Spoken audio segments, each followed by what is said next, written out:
At Magellan Learning Solutions, our mission is to help our clients' educational missions with tailored curricular and operational solutions to help them thrive. To meet the accompanying challenges, the experts at Magellan Learning Solutions offer a full spectrum of services in the areas of curriculum development, operational administration, training and professional development, enrollment and marketing, or custom solutions to niche projects. Whether managing turnkey projects, consulting, or acting as a force multiplier, our experience and relational approach will help your team attain its goals. For all your educational needs, think Magellan. Visit us at thinkmagellan.com today and set up an introductory meeting.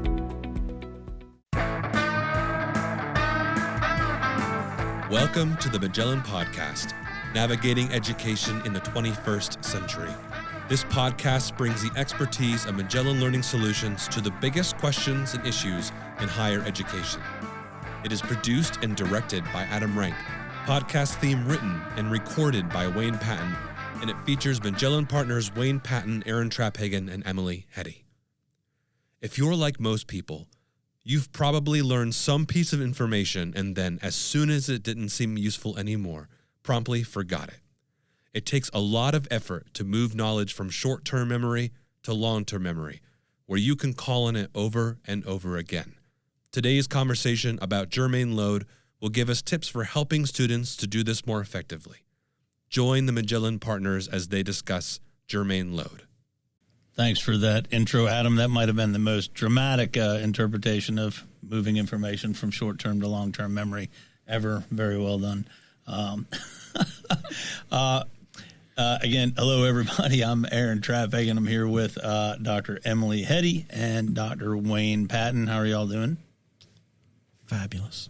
Good. Excellent. Well, Wayne, I know you've got some exciting information to share with us today, or something you wanted to talk about. Yeah, it appears I do. So we will be at the Hotel Roanoke at the end of March for the Virginia Community College System's New Horizons Conference, and we'll be doing a presentation there. So we'd like to invite all our friends from the VCCS that'll be there and maybe shake some hands, get to know you. But we'll just be co-presenting with a client of ours, but we hope to see you there. Awesome. Thank you. Apologies for looking at your headphones. You look like a set of horns on your head. And I was worried about if mine looked the same way. You look great, Aaron. Thank you. This week, we're gonna continue our deep dive on cognitive load. Last podcast anyway, we talked a bit about schemas, and this week we're going to focus on Germane Load. And so as we dive into that, Emily, why don't you school us up on what we mean when we're talking about Germane Load? Okay. So we've talked about, with cognitive load, the fact that you can only handle so much stuff in your brain at any one time. And as teachers in classes or as people designing curriculum, we want that use, that space to be put to the best use possible. So we're aware that the subject matter that we're teaching is going to occupy a certain amount of that space. It's going to take up some space. And if it's something like calculus and people have never seen calculus before, it's going to take up a lot of space. One of the things that we don't want to take up space, of course, is all that extra stuff like noise, whatever's happening outside your window, all of those things. We don't want that to be in the learning space. But another thing we do want to have in the learning space is germane load, and that's really the effort that your brain is putting into moving materials from short-term to long-term memory. It's basically kind of your brain's muscle work that goes into learning. So just as an everyday example of this kind of thing, I'm going to talk about moving a box. I guess there's better and worse ways to move a box from one place to another. We had a TV delivered to the office today, and it was admirably moved from one room to another by, among other people, Adam, our producer. Thanks, Adam. It was really good. What would not have been admirable would have been if Adam had not lifted the TV with his legs, if he had picked it up with his fingertips and sort of balanced it against himself and then swung his head from side to side as fast as he possibly could. That would waste a lot of effort, and it would interfere with the efficiency of getting the TV moved. And sometimes when we're teaching a class, we cause students to do things like this. We make a funny side comment that causes students to swing their attention somewhere else, to take their effort off the learning material that we want them to encounter. Sometimes we don't think about the fact that there are better and worse ways to learn that material. Maybe group work's the right way to learn it sometimes. Maybe you need to just memorize it sometimes. And we need to think about those things so that we can help students make the best use of their cognitive space. So that's what we're going to talk about today. Okay, excellent. And so as we get into that, I guess really the first thing we want to talk about is applying this to the learning environment, designing good assignments and whatnot. And, I think why we want to do that is the important question. I think sort of in the pre-discussion, Wayne gave a great example of the folks who go into the gym or, and we talked about the funny gym videos everybody usually sees around the beginning of January where people are very improperly using all the right machinery. And so education can be very much that same thing. We might have folks who are teaching high school courses at 32 weeks, but we have online adjuncts teaching, at a university courses in 5 to 8 weeks, and they're not teaching less information. We still need to have the same amount of material. We still need to get students to the attainment of the outcomes. So how we approach these things and create that efficiency is important so that we can get students in that germane space, avoid the extraneous elements as well. So tell a gym story, Wayne. What we should do is put a link in the podcast somehow and on social media. And there's a few terrible videos where, yes, people are working the wrong muscle, I guess you could say. So, an example of this that I know happened to me, I can give lots of bad examples, but when I was in undergrad, it was just kind of understood that every class was going to have a paper at midterm and a paper at the final. And it was going to be like a 10-page paper and then a 15-page paper. No matter what the class was, we had a 10-page paper and a 15-page paper. And sometimes that was very appropriate. Philosophy class, that was a good way to measure learning. I don't really think in my undergrad psychology class, where really it was just Psych 101 and we were supposed to kind of learn about the different schools of psychology, different ideas, so on. I had nothing to say at that point.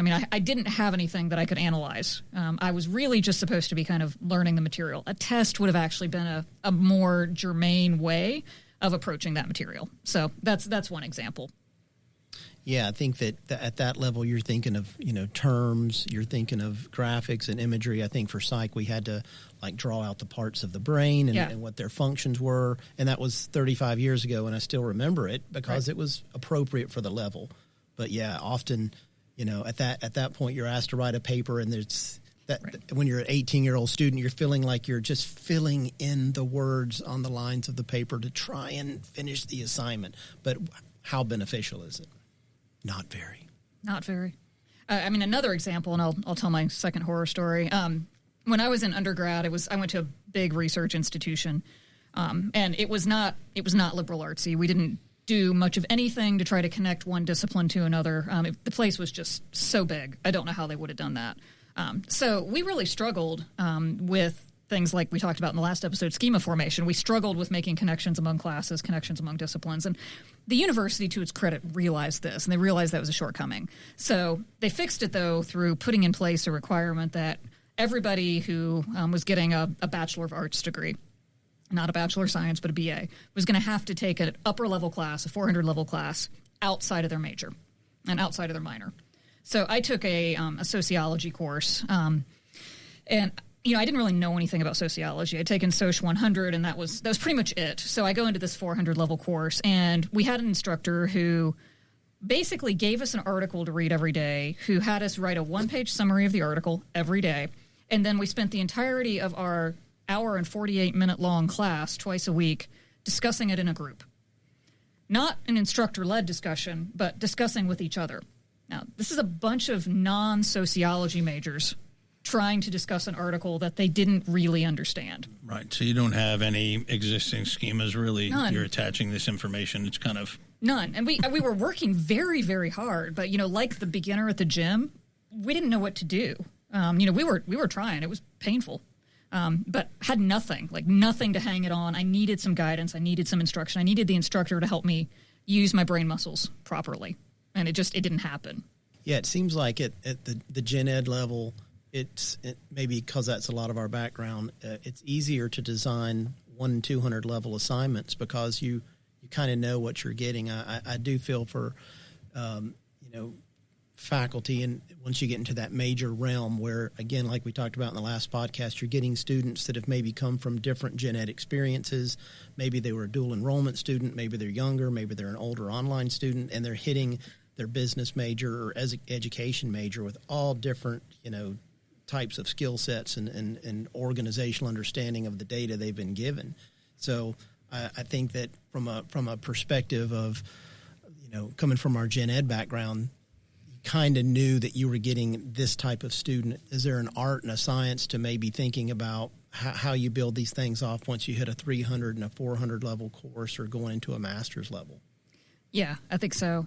One thing we like to talk about is just being really clear about outcomes at whatever level. And I think you're right. At the gen ed level, there's kind of commonly accepted outcomes typically that are across the United States at least. Psych 100 is Psych 100 is Psych 100. To some extent, anyway. When you get to those upper levels, though, it gets really challenging because we get farther in our disciplines, we get a little more passionate. I think the students get a little more interested, but it's really important. I think as we're designing assignments, especially at those upper levels, to say what is it I'm actually trying to measure with this assignment? What is it that I want the students to do? What kind of learning or skills do I really want them to be able to display here? And is the thing I'm asking them to do in this assignment actually going to let me measure that? And besides that, what else am I scoring the students on that I don't actually care about, but for some reason I've just stuck in here? It's that battleship term paper again, right? You just kind of default to the term paper, but, a student may display every single learning outcome you want and then fail the paper because their APA formatting is not very good. Mm-hmm. That's a very poor use of Germane Load. It's also poor grading, but especially a poor use of Germane Load. You're not asking them to use muscles in an efficient way. Yeah, or maybe they knew the content and the topic well at a test level. Yes. And at an engagement level, but they were not a good writer. So not just not a good researcher, but they just weren't the best writer. Right. And then there were, a student like me who I could write an essay. Mm-hmm. And so I would love anything once I got into my major that was an essay test because you could just wax on, right? But other students, they hated that. They hated those blue books, right? I love the blue books. I'm with you on that. Yeah. Mm. I could get myself out of any kind of trouble when I could control my own terms. Yeah, see, I grew up hating that. I thought back to I should have grown up like an ancient Greek. I felt like sitting on the steps with somebody, being able to talk through the concept, maybe even get it wrong, but be able to kind of correct in stream and then reapply immediately. Like that's just the way I like to engage the concept. So to me, I hated it because I'm like, well, I can go tell you this is what I'm going to say and then, get that out of places and write it down. It's just, and I understand the value of writing. Please don't send hate mail. You write well, Aaron. But it was, we don't have to lie on air. No, you do. I know it takes you a while, but you do write well. But the feedback on those essays were maybe on the the steps of ancient Greece moment because if you got good feedback, and back in the day it was always in red pen, but they would through effective grading challenge even what you'd written, even if it was right. They would maybe in their comment push that thought a little further, or if it was wrong, they would of course correct you or cross it out and circle it or whatever. But that was a little bit of the Socratic method, at least through essays that we got. Yeah, and I can't help, I have this really bad habit. I think for me, cognitive load revolves around avoiding extraneous load. Maybe that's just my ID kind of background there. But, I think about putting students in an online course into the learning management system, having them roll up on a video, and you're just telling them, watch this 30-minute video on this topic. They have no clue really where it falls in the scheme of what you're trying to teach them. There is 30 minutes of somebody talking, and they are now going to try to pay attention to every single one, draw information out of everything that's being said. You might have had 3 real things you wanted them to focus on. And by simply, just a practice, not trying to give away a trade secret here, but one thing we do with all of our online courses, when we put in videos or presentations, we're very explicit with the subject matter experts. We need to tell students what to pay attention to. Why are they watching this video? Going back to the old podcast on cognitive load, I've just never walked into a room, put in a video, and not said a word, took it out, and then moved on to the next thing. And so to expect, especially an online student, they don't even have the benefit of being able to have that communication. There's a lot more challenges. So getting them into that space where they can make connections instead of being, bogged down by the 15 minutes of information that's irrelevant. If you can help them focus in on key concepts to pay attention to, then, that's going to keep them in that Germane area, connecting information to what they already have learned or know. Yeah. I think those connections are just really, really key. Once again, if you can tell the student there's ways this matters for you. Maybe there's an application to their daily life. Maybe there's a goal of theirs that the information is going to help them achieve. They're going to work that muscle harder and better if they see a motivation behind it. I know I'm always much more motivated to eat healthy, before I'm going to the beach. I'm less motivated to eat healthy in like November when all I wear is baggy sweaters. So I think it probably works the same way for students. Yeah, and so there's an element there to keeping it kind of relevant, right, to so what we're teaching them and what we're asking them to do, and that's going to help them, connect what they're learning with their actual life, and that is a schema, the way they live their life. It is. And those elements, right? And so it's like we talked about in the last one, letting folks pick, a data set and a statistics course that relates to something they care about. We see a lot of people who've had family members with, a particular illness or whatnot, and they'll use data sets in those areas, and just practicing those new skills, those statistics skills, but in an area where they're motivated to learn, it kind of keeps them in that space. Yeah, and it's great because their gut knowledge will help them out in those areas. If they did the math wrong, they can probably look at the conclusion and say, that's not right, because they just know it from having lived it. And that's nice. You can't always do that with math that's disconnected from everything else. Sure.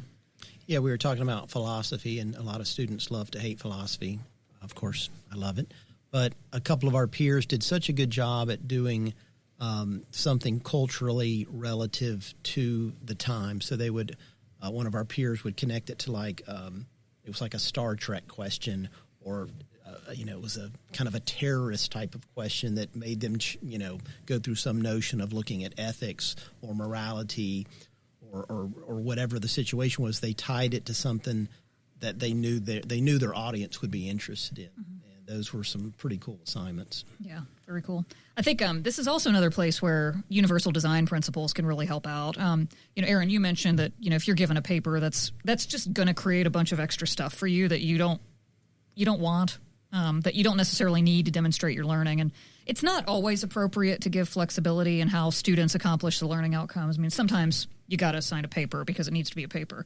But if what you really want is to find out if students have understood something and can analyze it, there's more than one way to check for that. And maybe you can give students a chance to maybe make a little video and talk about it. Maybe they could write that paper. I would have written the paper. Never, ever, ever am I going to make the video, but I can guarantee you a lot of my classmates would have made the video and would have done a whole lot better than they did on the paper. Sure, yeah.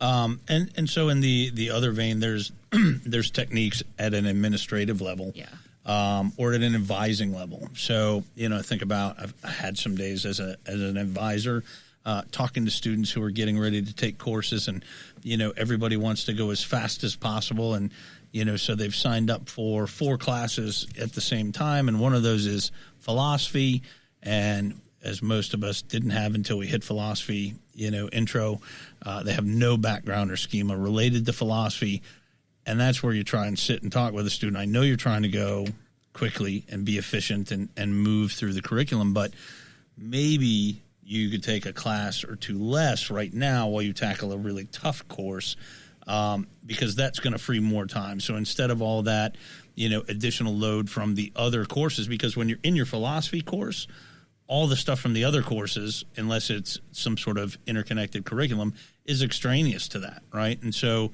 to get them into that learning space, affording them time or reflection at the end of course periods. I think, do we think about that enough? Especially, I know I go back to the online stuff, but I just want to keep those folks engaged as well. But explicitly in online courses, it's almost intuitive in a face-to-face course to maybe recap what we've learned. But do we do that with our online courses? Do we bring students back through the main points and help them recap that information? Because revisiting it is going to help them cement that stuff in. They made the connection, but some of that with repetition, and working through that, reminding themselves, like I told you, just having a little space between courses to let that settle in before they move to their math course, and all of that philosophy information dumps out of their brain. Mm-hmm. Yeah, well, we were talking about note taking, and even if you're online, I mean, it makes sense to take notes by hand, right? There's been study after study that shows students learn better if they take notes by hand rather than simply transcribing what somebody says, because they're actually having to do some work to analyze that material to figure out what's most important to write down, and so on. So, yeah, just being very, very deliberate with students about, here's a technique, and this is a good technique, and use it, and this is why it works. And I'm happy to chat with you about whether you're doing it well or not. Or we have a learning center that's better at this than I am, and I'd love to introduce you to the people there. Is there a value? Are there places where we can impose these things, or impose may be the wrong word, but try to implement some of these things? I mean, I think one of the things that's always surprised me, I know we want choice and let students take what they need to take, but it is strange to see a place of higher learning where we know these things, and then, you've got students stacking 5 courses one after another, and then thinking that the vast majority of students, are they just storing that information short term, getting through the next assignment, and then dumping it, or are they actually being able to create any schemas and connections with those and learn that material? Yeah, that's really important. I mean, the last place I worked, we always had a problem with new freshmen registering, and we gave them some choice, not all the choice in the world, but you get a student who was like Wayne or me, and we liked reading and writing and the non-quantitative disciplines, and then you'd get this student who would sign up for in their first semester history, philosophy, 2 English classes, and a theater history class.